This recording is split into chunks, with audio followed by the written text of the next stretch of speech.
Hace un par de meses, le prometí a mis suscriptores una teoría de Juego de Tronos que superaría todas las demás teorías en internet porque los amo y merecen lo mejor. Sin embargo, al tratar de escribirla me di cuenta de que era demasiado compleja como para explicarla en un solo programa y por eso decidí dividirla en 3 partes. Una dedicada a Jon Snow, otra a Brandon Stark y esta dedicada a Arya Stark, o como la conocerás de ahora en adelante, la única posible salvadora de la humanidad.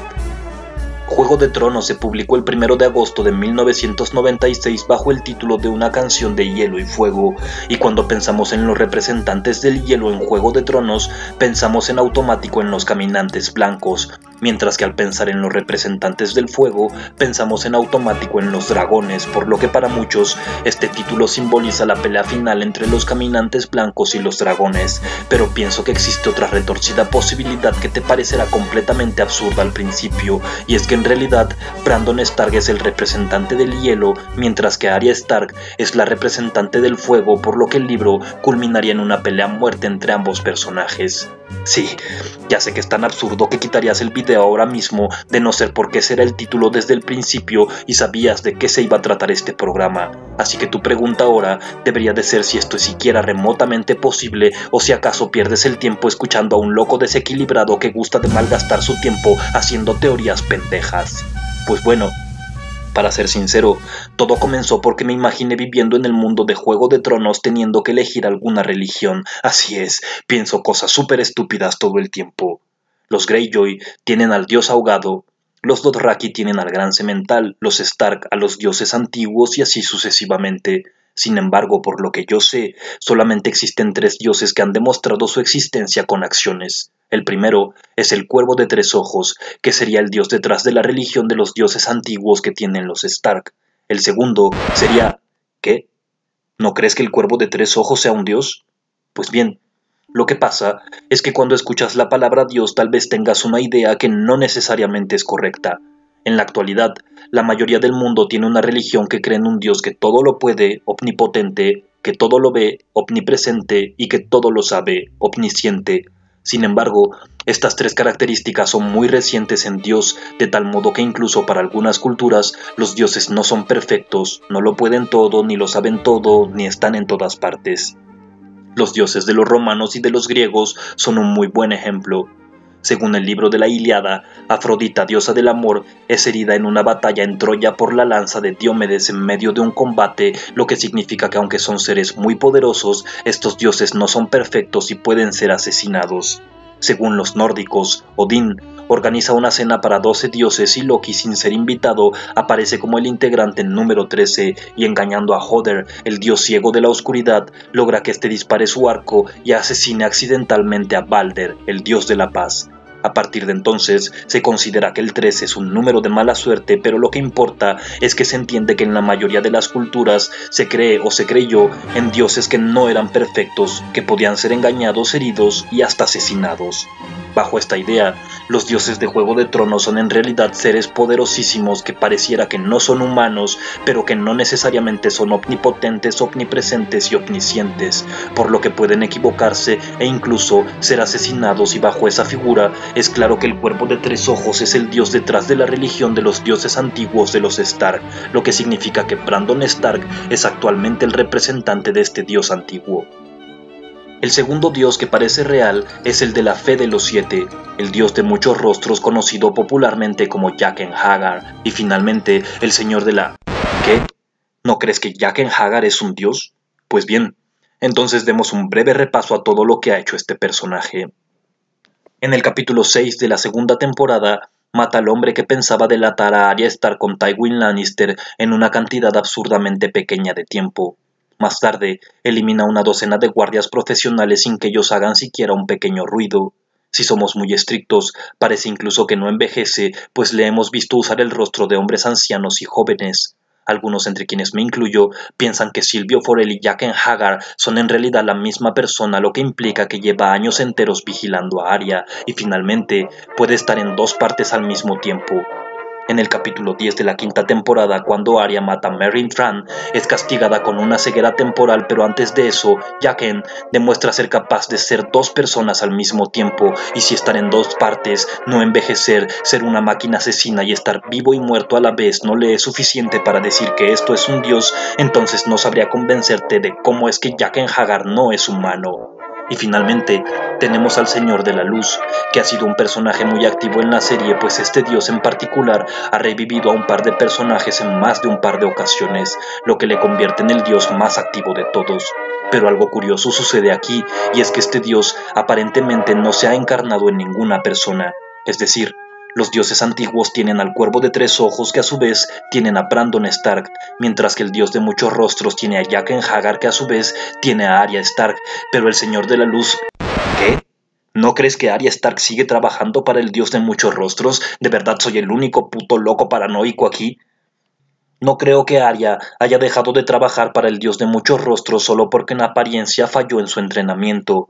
Le dijeron que debía olvidarse de su nombre, pero ella no lo hizo, que debía deshacerse de sus cosas, pero no lo hizo, que debía dejar atrás su venganza personal, pero no lo hizo, y al final intentan matarla por haber fallado. O eso es lo que sucede en apariencia. Sin embargo, la primera masacre que hace Arya Stark una vez que regresa a Poniente es a los Frey, que cometieron la peor atrocidad que se puede cometer ante los ojos de los dioses, matar a un invitado. Según las tradiciones de Poniente, el ser invitado a comer y probar bocado te asegura que la persona que te invita no te hará daño alguno, por lo que el pendejo de Robb Stark cae en una trampa muy obvia y termina siendo asesinado, pues no toma en cuenta que hay hombres que piensan que los dioses son solo un cuento para asustar a niños pequeños. Y ¡bang! Aparece Arya Stark y envenena a todos los Frey al mismo tiempo. ¿Accidente? ¿O acaso castigo de los dioses? En teoría, tenemos a dos estudiantes del dios de muchos rostros. Una de ellas sigue todas las órdenes, es ciegamente obediente, se olvida de su historia, de su nombre y de sus objetivos personales, mientras que Arya hace todo lo contrario. Por lo que debemos preguntarnos si el convertirte en un hombre de muchos rostros implica una obediencia ciega y una despersonalización total, o si de hecho el convertirse en un hombre de muchos rostros, por el contrario, implica recordar quién eres a pesar de tus muchos rostros. Tal vez Arya Stark debía recordar quién era, debía recordar qué tenía y debía recordar de quién se vengaría pese a cualquier precio, y al hacerlo no falla, sino que consigue llegar al examen final, una lucha por su propia vida y al final aprueba. Por lo que, aunque ella piensa que se desligó del dios de muchos rostros, en realidad ahora está más lista que nunca para cumplir con la voluntad de este dios. Entonces, como decía, el dios de muchos rostros tiene a Jaqen H'ghar, que a su vez tiene a Arya Stark. Los dioses antiguos tienen al cuervo de tres ojos, que a su vez tienen a Brandon Stark, pero el Señor de la Luz no tiene ningún representante. Los sacerdotes rojos no pueden ser los representantes del Señor de la Luz, pues la figura de los sacerdotes también existe en la fe de los siete y en la de los dioses antiguos, por lo que Melisandre de ninguna forma puede ser el equivalente de Brandon Stark o de Arya Stark.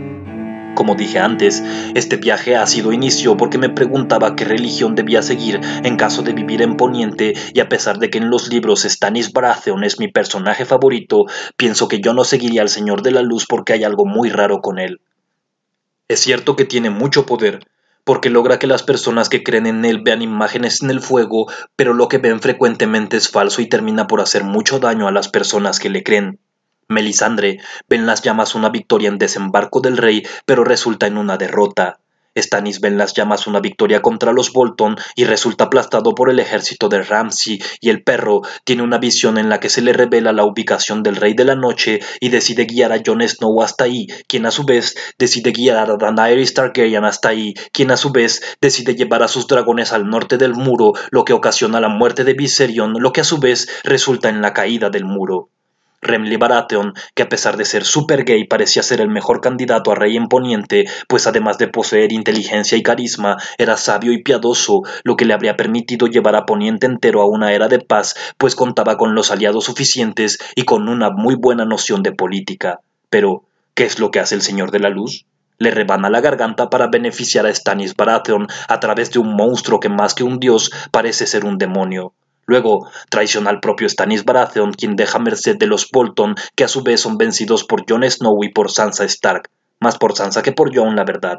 Pero el punto es que las acciones del Señor de la Luz siempre han ocasionado guerras y frecuentemente ha traicionado a quienes creen en él. Sus visiones han matado a miles de personas y sus llamas han conducido a la muerte de un dragón y a la caída del muro, por lo que en el fondo no parece que el Señor de la Luz esté intentando detener a los caminantes blancos, sino de prepararles el camino. Ya sé que Melisandre dice que el Señor de la Luz está del lado de los vivos, pero si fueras un dios que está del lado de los muertos y busca la aniquilación de los vivos, no te presentarías diciendo eso. Es como si los ladrones se colgaran una identificación antes de cometer un robo. Si el Señor de la Luz ayuda a los caminantes blancos y pretende traicionar a los hombres, es claro que no se los va a decir, sino que mantiene el discurso de ser un dios bueno, cuando en el fondo sus acciones dicen exactamente lo contrario. Así que tal vez el Señor de la Luz está del lado de los caminantes blancos y sí tiene un representante, al mismísimo Brandon Stark. Así es, Brandon es el dios de dos religiones diferentes y ambas buscan extinguir a los hombres, y si no crees que Bran es malo, deberías de ver algunos de mis videos anteriores para convencerte de que esto es al menos posible. En los libros de Juego de Tronos se hace referencia a la espada de Stannis Baratheon como una espada falsa, una copia de la legendaria espada dueña de luz que tenía Azor Ahai, pues a pesar de que tiene luz propia, su luz es completamente fría. Es decir, que la luz y el calor no necesariamente van de la mano en Juego de Tronos, por lo que el Señor de la Luz no necesariamente es el representante del fuego, sino que al ser parte del ejército de los caminantes blancos, es hielo. Al igual que los dioses antiguos, el Cuervo de Tres Ojos y el propio Brandon Stark. Por otro lado, Arya representa la fe de los siete, cuyo diseño está conformado por una estrella de 7 puntas que en las armaduras de los ándalos era representado como un sol, y un sol definitivamente es la representación del calor y de la vida, por lo que el título de la canción de Fuego y Hielo en realidad puede hacer referencia al choque de dos dioses, el de los muertos, representado por Brandon Stark, y el de los vivos, representado por Arya Stark, aunque claro, puedo ser un perfecto imbécil inventando pendejadas sin sentido, pues al final de cuentas recuerda que Juego de Tronos es como todo en el mundo. Conspiración. Conspiración paranoica.